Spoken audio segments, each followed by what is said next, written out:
그러면은 이제 마지막으로 페리임플란타이티스는 치주염처럼 치료하라. 요 내용을 좀 살펴보려고 하는데 무슨 내용인지 좀 말씀을 드리겠습니다. 첫 번째, 치주염과 리스크 팩터가 똑같습니다. 그렇기 때문에 환자 주의사항 똑같이 설명하시면 될 것 같아요. 자, 저희가 잘 알고 있는 에비던스 레벨 수준을 봤을 때 가장 강력한 거 오랄 하이진, 치주염의 이력, 그리고 담배죠.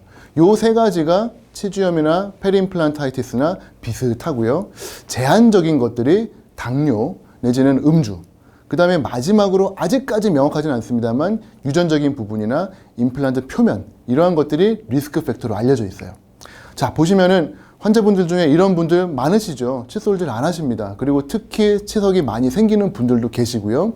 아드 레이쇼 보면은 거의 14배에 가까울 정도로 건강한 임플란트를 쓰실 분들이 오랄 하이진이 안 좋으면 폭증을 합니다. 페리임플란타이티스의 확률이. 거기에다가 담배를 태우신다. 뭐 담배가 백해 무익한 건 다들 아시는 거죠. 뭐 국가고시 때 기억나시죠? 잘 모르면 일단 담배 찍으면 정답입니다. 그 정도로 항상 담배는 정답에 가까운 우리 몸에 안 좋은 건데요. 당연히 페리임플란타이티스에도 안 좋습니다. 그리고 대부분 잘 이해를 못 하시는데 치주염의 이력이 왜 안 좋죠? 치주염이 있어서 뺐는데 새로 시작하는 건데 환자분들도 이해를 잘 못 하시는데요. 연구 결과가 입증을 해줍니다.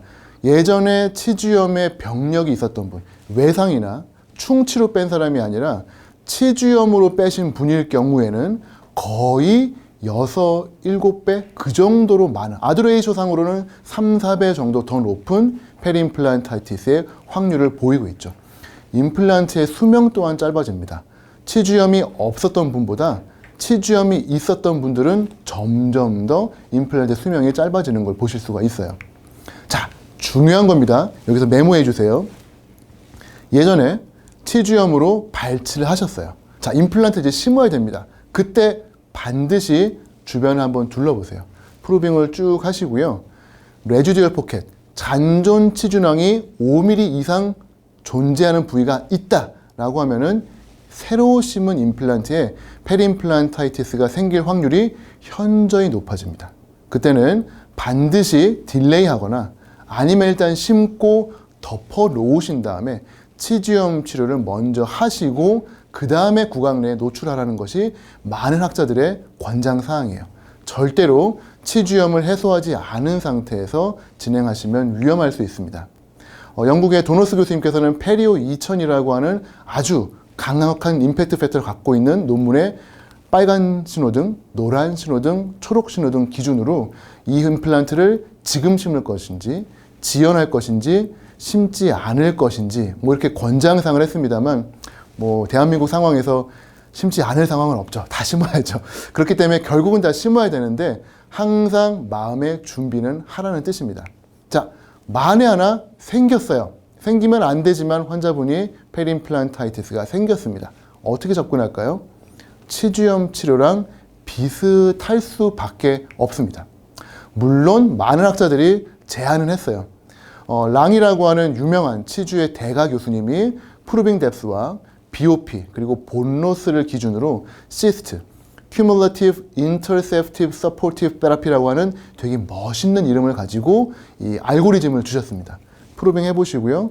본로스 본 다음에 A, B, C, D. A, 간단하게 처치. B, 화학적으로 처치. 3, 로컬 시스테믹 항생제 들어가고 전문가에게 리퍼. 마지막 D, 요거는 수술이 들어가는 거죠. 뭐 이런 방법으로 알고리즘을 하거나 아니면 뭐 미시간 대학의 홈레이왕 교수님처럼 임플란트에 모빌리티가 있는가 없는가를 기준으로 있으면 제거고 없다. 그러면은 본로스가 얼마나 있느냐. 이런 식으로 하나하나 질문을 던지는 과정에 의해서 치료 방법을 제시하기도 하고요. 또 이티아노지. 원인이 뭐냐. 그냥 뼈가 녹은 게 아니라 그 뼈가 녹은 원인이 뭐냐. 바이오 메케니컬이냐, 바이올로지컬이냐, 아니면 컨비네이션이냐. 이런 것들을 보고 하자는 거죠. 어쨌건 간에 치주염 치료랑 비슷한 방법으로 치료를 하시게 될 겁니다.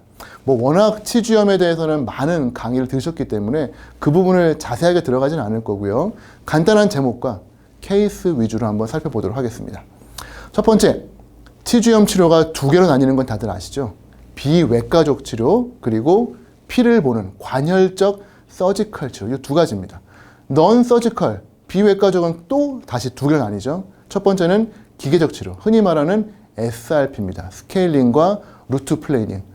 루트 플레이닝도 피가 나던데요. 네, 그것도 피가 날 수는 있는데 잇몸을 막 적극적으로 여는 게 아니기 때문에 걔는 비외과 쪽에 일단은 포함을 시킬 거예요. 미케니컬하게 청소를 하는 겁니다. 두 번째, 거기에다가 항생제를 넣어가지고 약 쪽으로, 약용으로 세균을 줄이자. 이 두 가지가 넌서지컬 테라피죠. 자, 넌서지컬 테라피를 하려면 일단 도구가 좀 특별한데요. 임플란트 표면을 저희가 뼈랑 잘 붙게 하려고 여러 가지 산화막도 넣고 UV 처리하고 러프 서피스 만들었는데 이게 뼈랑 덮여 있어야 되는데 노출됐어요. 그러면 그게 오히려 치태를 많이 끌어들입니다. 그렇기 때문에 임플란트 표면을 청소하실 때에는 특별한 도구들이 필요해요.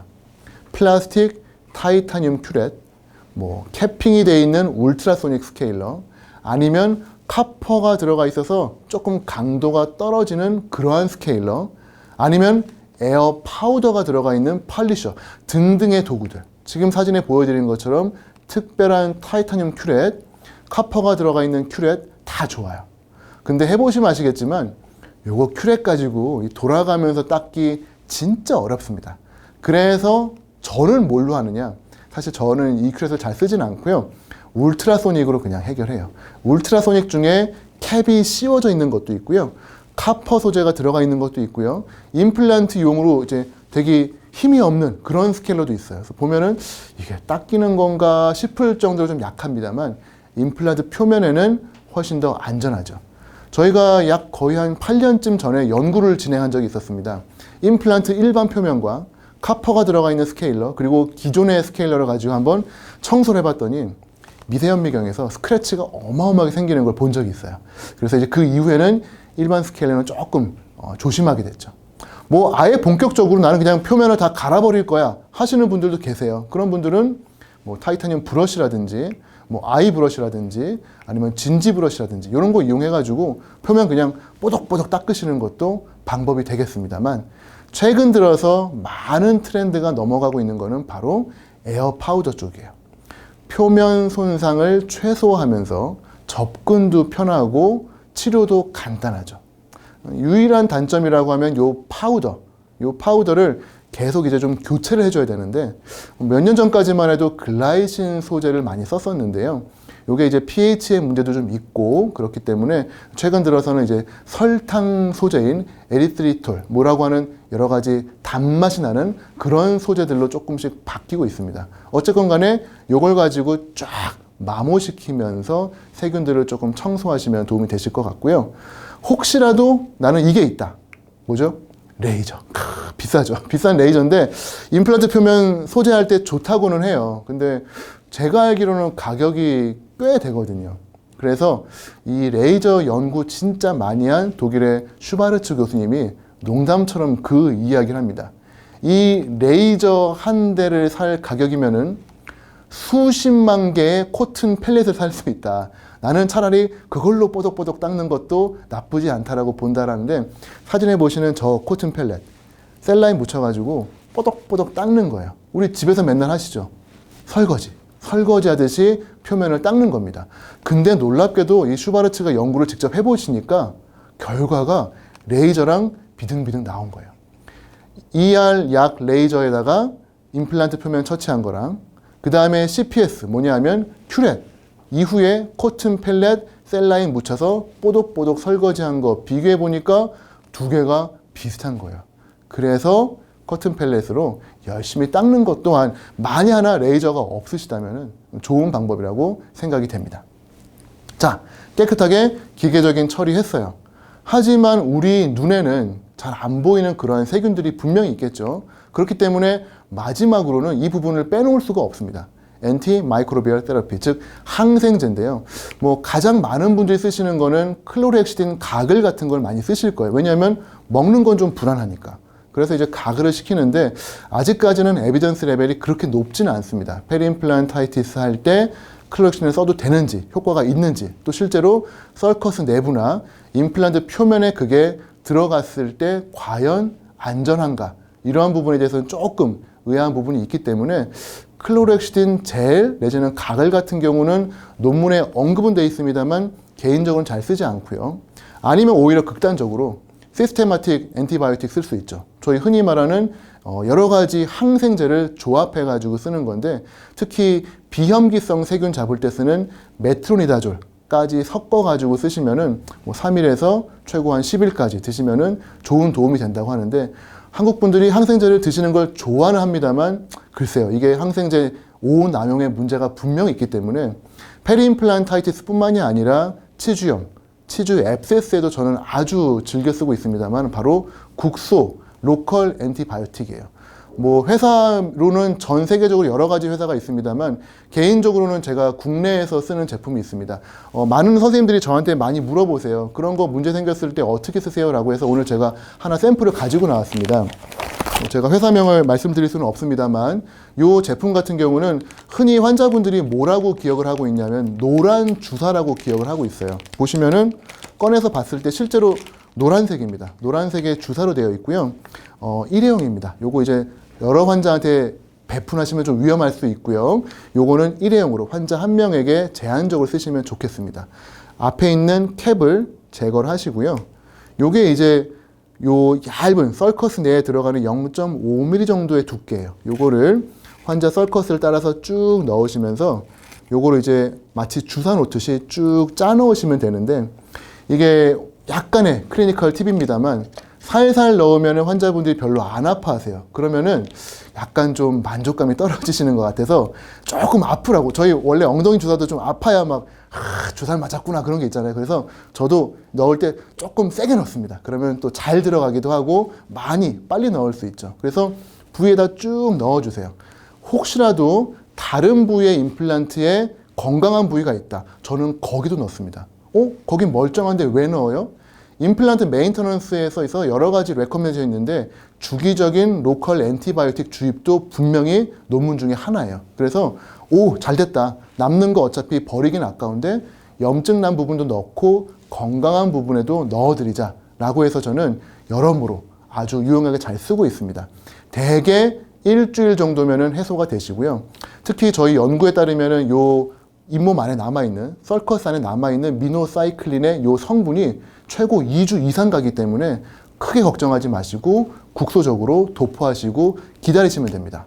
이게 과연 근거가 많은 건가요? 네, 근거를 좀 보여드릴게요. 근거 보시면은 메트로니다졸, 벤조에이트, 미노사이클린, 테트라사이클린, 독시사이클린 정말 많은 로컬 엔티바이오틱이 있습니다만 개인적으로 제가 이 제품을 즐겨 쓰는 이유는 제가 직접 임상 연구를 통해 가지고 그 효과를 체험했기 때문이에요. 2012년도에 제가 진행했던 연구입니다. 환자분에게 일반적인 치주염 치료 시에 한쪽 수술 때에는 이 항생제를 넣지 않았었고요. 한쪽 치료 때에는 그 항생제를 넣었었죠. 과연 그 차이가 얼마가 있겠어라고 했는데 놀랍게도 딥포켓, 부위가 정말 심했던 부위일수록 포켓의 개선율이 좋아졌습니다. 항생제가 재생 효과까지 과연 있을까? 글쎄요, 그 기전은 아직까지는 정확하게 알 수는 없습니다만 일반적인 치주염 치료에 분명 도움이 되는 것은 확실한 것 같아요. 얼마 전에 우리 연세대학교 치주과에서 또 좋은 연구가 나왔습니다. 저널 오브 덴탈 리서치라고 하는 누누이 말씀드리는 임팩트 팩터가 아주 높은 치과 저널에 퍼블리시가 됐죠.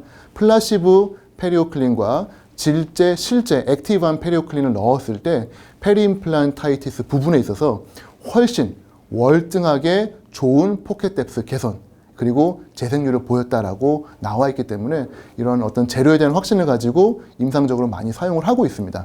특히 반복 주입이 좋은 게 환자분들이 이제 찾아와서 먼저 얘기해요. 어떠셨어요? 많이 가라앉았어요. 좋습니다. 가세요. 그런데 다시 오세요. 왜요? 그때 뭐 노란 주사, 예. 한 번 더, 그럴까요? 앉으세요. 간단하죠. 제 입장에서는 체어 타임 짧고 효과 좋고 그렇기 때문에 아주 임상적으로 루틴하게 잘 사용을 하고 있는 방법입니다. 케이스 한번 보여드릴게요.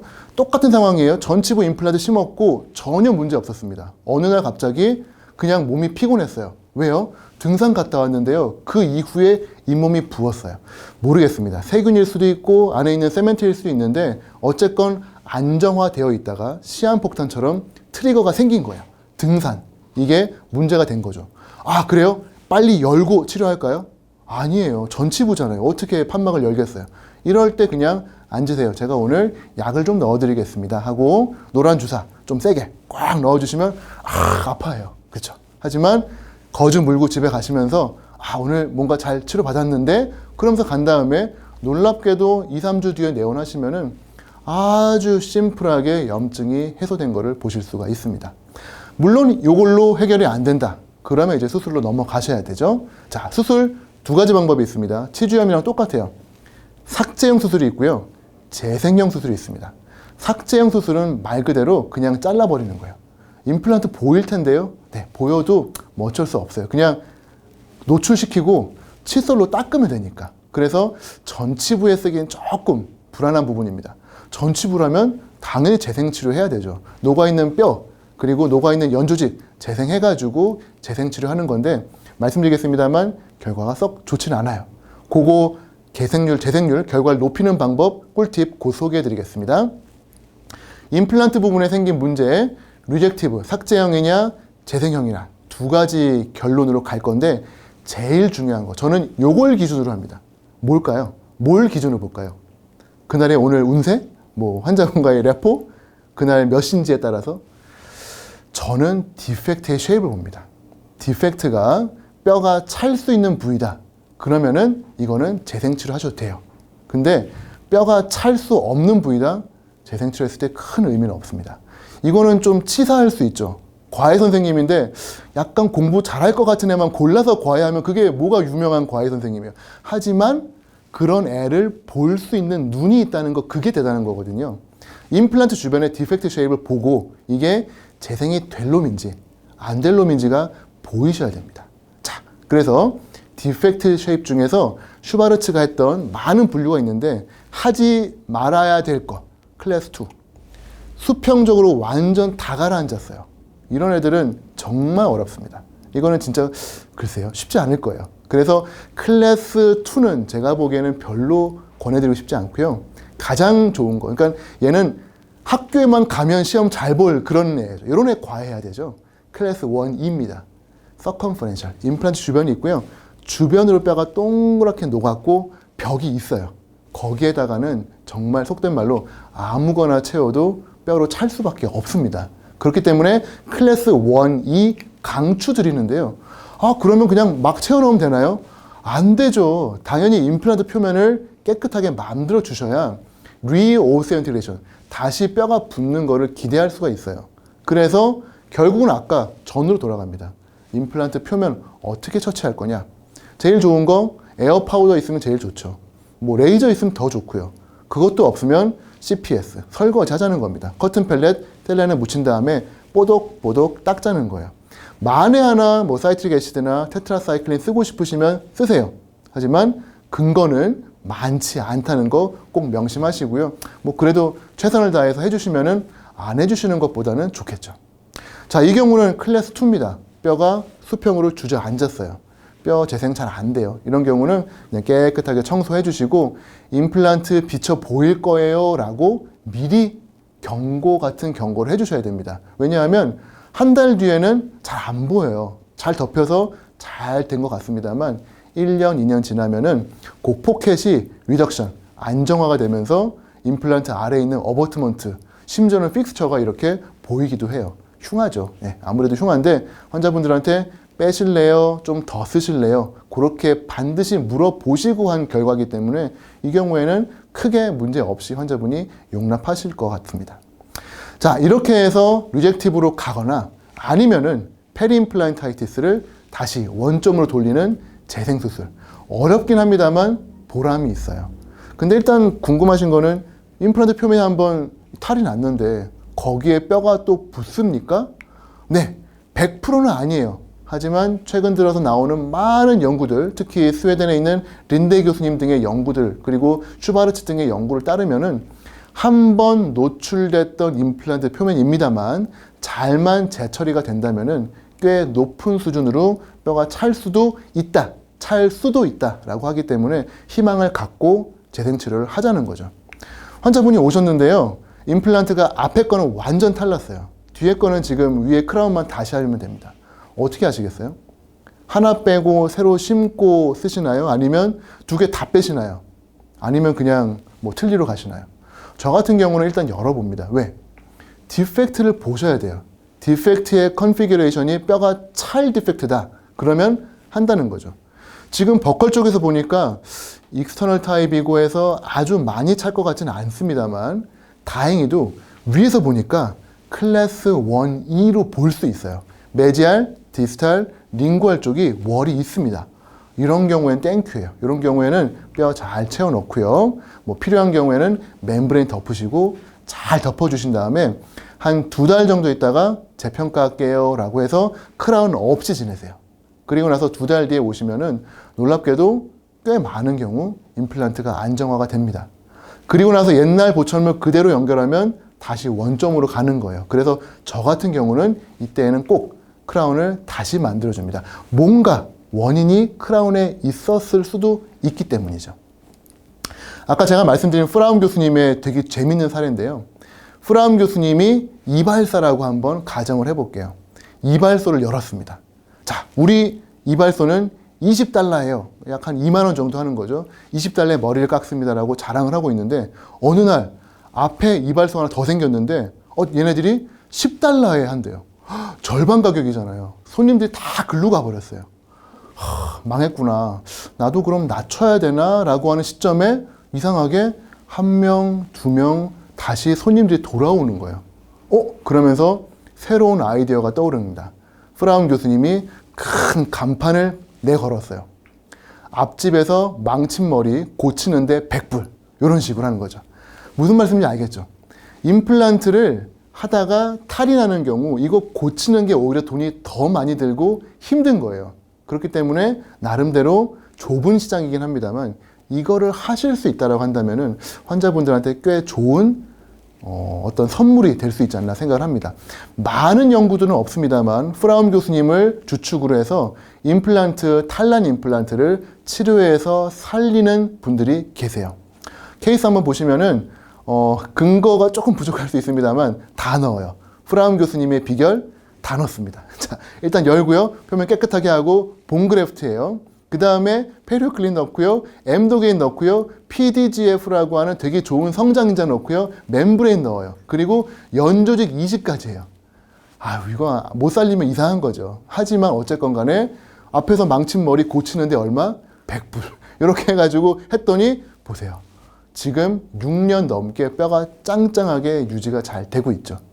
이런 식으로 임플란트를 잘 살려가지고 쓰는 것 또한 제 생각에는 분명히 괜찮은 치료 옵션이라고 생각을 합니다. 저도 역시 이 환자분한테 그런 치료를 해드렸어요. 다른 병원에서 임플란트 하셨는데 뼈가 확 녹았죠. 일단은 디펙트 보셔야 됩니다. 컨피규레이션이 좋으면 하는 거고요. 안 좋으면 안 하시는 게 나은데 이 경우에 1E 괜찮아요. 뼈가 들어갈 수 있을 것 같아요. 그래서 뼈를 넣는데 아까 보여드린 프라움 교수님처럼 좋은 거 다 넣는 겁니다.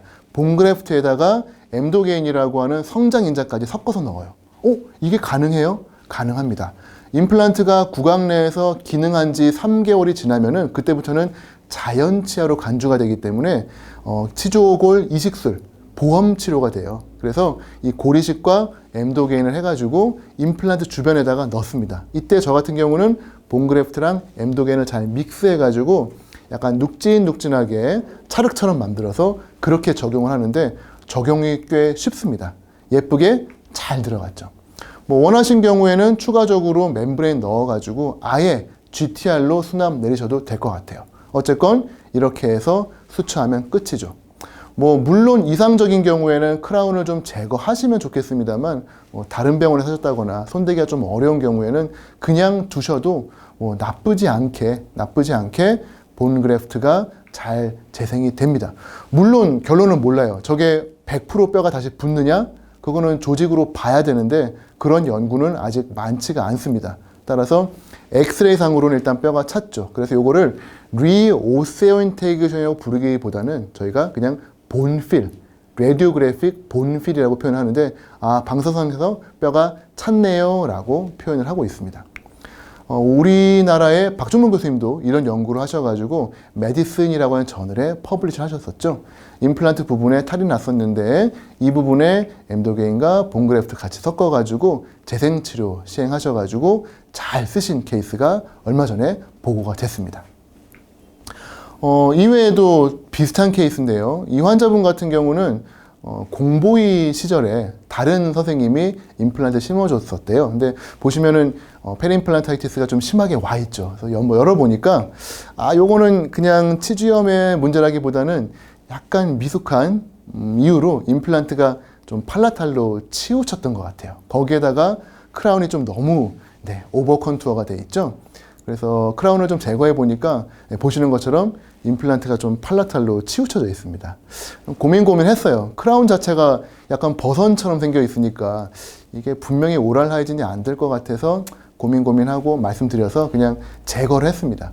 그래서 임플란트를 아주 손쉽게 제거했고요. 요즘 이런 제거 키트는 많이 나와 있는 거 다들 아시죠? 제거하고 그 다음에 판막을 한번 열어봤어요. 보니까 그 크라운 눌려 있었던 만큼 연조직이 눌려 있고요. 더 재밌는 거는 그 아래 뼈도 똑같이 눌려 있더라고요. 그래서 이거 크라운으로 잇몸 누르는 거 별로 좋은 건 아니구나 라는 걸 깨달았던 그런 케이스입니다. 어쨌건 사이너스와의 거리가 좀 애매했고 임플란트를 그쪽 처음에 심어준 그분한테 아마 다시 하고 싶어 하는 것 같아서 오늘은 간단하게 이제 ARP라고 하는 알베올라 리치 프리저베이션 해가지고 심플하게 마무리 해드렸습니다. 그리고 나서 엑스레이 보시면은 아주 평평하게 뼈가 잘 들어간 거 보이실 거예요. 이것도 이제 이런 식으로 임플란트 환자분들 오셨을 때 프로빙 해보시고 각화치의 양 보시고 다양한 평가하신 다음에 결정하시면 되는데 제가 여기서 하나 추천드리고 싶은 거는 프로빙 외에 저희가 놓쳐야 되지 않을 부분이 바로 베스튜뷸입니다. 이 부분은 제가 GBR 다시 계획했던 게 베스튜뷸이 나쁘지 않아요. 근데 종종 페리임플란타이티스가 이상하게 베스튜뷸이 없습니다. 각화치은도 없고요. 부착치은도 없고. 그게 원인인지 아니면 이게 결과인지는 알 수 없습니다만 어쨌건 그 부분을 해소 안 하면은 또 재발할 수 있거든요. 그래서 저는 에들란 메이어 테크닉이라는 걸 아주 많이 하고 있어요. 자, 이 환자분 한번 볼게요. 임플란트 심었는데 임플란트 부위에 계속 불편감이 있어요. 제가 보여드릴게요. 당겨가지고 보여드립니다. 보면은 어때요? 이게 움직임이 다르죠? 원래 베스튜뷸이 있어야 되는데 거의 크라운에 착 붙어 있어요. 무슨 말이냐? 베스튜뷸이 없어요. 왜? 부착친이 없으니까. 이 환자분은 베스튜뷸로 플라스티를 해야 되는데 원칙적으로는 APF와 FDG를 해야 됩니다만 그거 힘들잖아요. 그쵸? 그래서 에들란 메이어 테크닉을 합니다. 상피를 살짝 들어 올리고요. 하방을 쭉 내려요. 그러면은 뼈가 노출된 정도로 좀 무섭긴 합니다만 이렇게 해놓고서는 그 상피를 잘 펴서 덮어주시면은 필요한 경우에는 코팩이나 수차 같은 걸로 조금 마무리해 주시면은 불과 2주 만에 왼쪽처럼 그리고 6개월 뒤에는 오른쪽처럼 생겨요. 분명히 베스튜뷸이 없는 거 기억하시죠? 베스튜뷸이 생겼습니다. 저게 각화치인인가요? 그렇진 않아요. 제가 지금 2년째 팔로우업 하고 있는데 각화치는 안 되는데 그래도 부착치인으로는 충분히 존재해요. 스카도 남아있고. 어떠세요? 환자분 너무 좋아합니다. 어려운 APF나 FGG 없이 임플란트 주변에 저러한 연조직 처치에 대한 고려 꼭 좀 하셨으면 좋겠고요. 이거에 대한 자세한 노하우는 저희가 얼마 전에 썼던 논문 Technical Note on Vestibular Plasty 요 논문을 찾아보시거나 아니면 유튜브 들어가신 다음에 에들란 메이어 테크닉 검색하시면은 제 수술 영상들이 꽤 많이 올라가 있을 거예요. 한번 보시고 참고하시면 좋을 것 같습니다. 어쨌건 간에 리제너레이션은 무조건 디펙트를 보셔야 됩니다. 그게 결과를 결정하기 때문이에요. 요게 이제 핵심 포인트가 되겠고요. 자, 임플란트 염증의 치료의 마지막 결과입니다. 바로 익스플란테이션, 제거하는 거죠. 기준은 술자마다 다를 수 있습니다만 대부분의 논문들이 50% 이상의 길이가 뼈가 녹아 있다거나 내지는 여러 가지 프랙처가 있다거나 아니면 너무 빠른 속도로 뼈가 녹는다. 그런 경우에는 제거하라고 권장을 하고 있죠. 엑스레이 한번 보겠습니다. 47번 부위인데요. 자연치랑 묶여있던 임플란트인데 덜렁덜렁해요. 이런 건 별로 쉽죠. 그냥 어렵지 않게 잡고 빼면은 그냥 쑥 빠집니다. 옛날 임플란트에 보시면은 뭐 스크류와 같은 나사 형태도 거의 없이 그냥 실린더 타입이죠. 이런 게 뭐 탈도 나긴 합니다만 빼기도 쉬워요. 뭐 내지는 어려운 경우도 종종 있죠. 이러한 형태로 길고 나사가 긴 형태는 제거할 때 조금 어렵습니다. 특히 이제 상부에 프랙처가 있어가지고 탈이 난 건데 보철을 아무리 다시 한다고 한들 요거를 살려서 쓸 수가 없죠. 그래서 요건 정말 너무 속상합니다만 제거를 하셔야 돼요. 제거하는 방법은 뭐 트랩핀버 뭐 여러 가지 방법이 있겠습니다만 최근 들어서 임플란트를 역회전시켜가지고 리버스 토크로 뺄 수 있는 그러한 기구들이 많이 나와 있으니까 참고하시면 좋을 것 같아요. 기회가 돼가지고 요 임플란트를 쌤으로 한번 현미경 촬영을 해봤던 기억이 나는데 그때 봤더니 이 임플란트 빼는 과정 중인지 아니면 평소 사용 중에 그랬는지 몰라도 되게 미세하게 작은 크랙들이 들어가 있는 것들을 봤던 그런 기억이 있습니다. 자, 중요한 건 어떤 방법이든지 간에 제거하실 때 항상 새로 심으실 거 아니에요. 이걸 명심하셔야 돼요. 그로스만 2007년 연구입니다. 한번 실패한 부위에 임플란트를 새로 심으면 성공률은 현저하게 대개 70에서 80% 떨어집니다. 저희 임플란트 처음 심을 때 대개 90% 이상 성공률 기대하거든요. 한번 실패한 자리에 두 번째 심으면 성공률이 뚝 떨어져요. 환자분한테 꼭 설명하고 제거하시고 다시 심으셔야 됩니다. 만에 하나 다시 심는데 잘하고 싶다라고 하신다면 이 방법 추천드려요. 요건 제가 이름을 지어본 건데 세컨 찬스 ARP입니다. 새로운 임플란트를 위한 제2의 찬스죠. 줄여서 스카프라고 부르는 건데 이게 놀랍게도 지리학적으로 땅이 꺼져 있는 부분을 저희가 스카프라고 종종 불러요. 케이스 보여드릴게요. 임플란트 주변에 뼈가 다 녹았습니다. 요거 빼고 그냥 두면은 100% 이거는 사이너스 하셔야 되거든요. 근데 빼는 날 ARP를 하는 거예요. 본그래프트를 해가지고 꽉꽉 다져 넣은 다음에 4개월 정도 뒤에 임플란트를 심는 겁니다. 판막 열어서 보여드릴게요. 뼈가 정말 잘 됐어요. 그냥 일반 GBR이랑 다릅니다. 이를 빼는 날은 힐링 포텐셜이 아주 좋은 날이기 때문에 그때 본그래프트 해주시면은 훨씬 더 결과가 좋아지는 것 같아요. 지금 이 환자분이 거의 2, 3년 이상 팔로우업 되는데 임플란트를 타고 지금 뼈가 올라오는 게 보입니다. 꽤 괜찮은 방법이었죠. 환자분 입장에서도 사이너스 피했고요. 저희 입장에서도 수술 간단했어요. 스카프 한번 명심해 보시면 좋겠고요. 역시 이 경우도 비슷한 케이스입니다. 임플란트 2개 중에 하나는 그냥 빠졌어요. 앞에 거 빼는데 너무 고생했어요. 트래핀버로 빼다 보니까 완전히 난장판이 됐습니다. 이거 그냥 기다렸다가 나중에 GBR 병행하면 되게 어려워지거든요. 이거 그냥 스카프 하시는 거예요. 이때 뼈 꽝꽝 다져 넣으시고요. 지금 보시면 뼈가 잘 들어가 있죠. 이 위에 멤브레인 덮으시고 의도적으로 그냥 오픈 힐링을 합니다. 저는 오픈 힐링을 좋아하는데 콜라겐 멤브레인이 이렇게 노출될 수 있도록 오픈 힐링 하고 나서 기다려요. 4개월.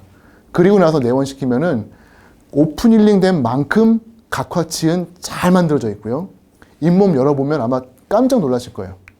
뼈가 이렇습니다. 아까 그 디펙트 기억나시죠? 이게 완전히 플랫할 정도로 뼈가 재생이 돼 있어요. 여기에 임플란트 새로 심어요. 그러면은 좋은 뼈에 좋은 각화치은. 아까 말씀드린 대로 임플란트 2번째 심으면 성공률 떨어진다고 했지만 이런 경우면은 글쎄요. 제 생각에는 꽤 오래 갈 거라고 생각합니다. 페리임플란타이티스 제거하는 경우에 이 스카프 항상 명심해 주시면 좋을 것 같아요. 자, 이제 슬슬 마지막 결론을 좀 말씀드려야겠는데요. 뭐 여러 가지 치료 방법 다 좋습니다만 제일 좋은 의사는 이 모든 질병을 처음에 예방하는 거죠. 지금 많은 부분이 프라이머리 프리벤션의 중요성을 강조하고 있습니다. 프라이머리 프리벤션이 뭘까요? 치은염, 치주염의 예를 들어봤을 때 건강한 상태에서 치은염으로 갑니다. 그 다음에 치주염이 왔어요. 치료해요. 다시 돌아오지 못하게 하는 걸 저희가 2차 예방이라고 하는데 1차 예방을 하자는 거예요. 아예 처음에 넘어가지 못하게. 치태가 있을 때 바로 제거해서 치은염조차 못 가게 하는 게 1차 예방입니다. 임플란트도 마찬가지예요. 임플란트 심었어요. 여기서 페리임플란트 뮤코사이티스 갑니다. 뼈가 녹으면 페리임플란타이티스가 되겠죠. 근데 여기서 멈추는 거예요. 2차 예방이 아니라 1차 예방에서. 근데 많은 논문들이 이야기합니다. 1차 예방을 할 수 있는 가장 좋은 포인트, 사인은 뭐냐? 내가 심은 임플란트에 BOP가 있다. 이때는 액션을 취하다. 왜냐하면 넘어가고 있는 시점이라고 하는 거죠. 즉, 내가 심은 임플란트 주변에 피가 보인다. 자연적인 출현이건 BOP, Bleeding on Probeing과 간에 염증이 생겼다는 사인인데 이때는 반드시 무언가를 치료하셔야 됩니다. 이렇게 함으로써 프라이머리 예방, 세컨더리 예방, 꼼꼼하게 함으로써 여러 가지 많은 문제점들을 미리 예방하시면 좋을 것 같고요. 얼마 전에 이 여러 가지 대가들이 모여가지고 하나의 진단 기구를 놨는데 이게 임상에서 쓰기는 조금 어렵습니다. 좀 복잡하게 만들어져 있습니다만 임플란트 디지즈 리스크 어세스먼트, 이드라라고 부르는 건데요. 이런 그림상에서 이 환자분의 치주염 병력, BOP의 퍼센트, 프루빙 뎁스가 5mm 이상인 부분의 개수, 그다음에 본 레벨과 나이와의 관계, 치주염의 진행 정도, 오랄 하이진이 좋은가, 보철물과 뼈와의 길이 1.5mm가 넘었는가 안 넘었는가, 그리고 결정적으로 인브레이저가 뚫려 있는가, 시멘트형인가, 크라운 스크류형인가, 이런 걸 가지고 점을 찍어서 환자를 그래프를 그리고 여기에 맞게 진단, 예방을 하면 좋다라고 하는데, 물론 임상가 입장에선 바쁜 임상 중에 어려우시겠지만 최소한 이 중에 몇 가지만이라도 키로 좀 보시면서 환자분을 보실 때 항상 유념하시면은 앞으로 임플란트 마음껏 심으시되 골치 아프거나 속상한 일들이 좀 적게 할 수 있지 않을까 생각합니다. 저는 이번 시간 임플란트 치주염인 듯 치주염이 아닌 듯 하지만 결국은 치주염과 같다는 내용으로 간단하게 강의를 해드렸습니다. 경청해 주셔서 감사합니다.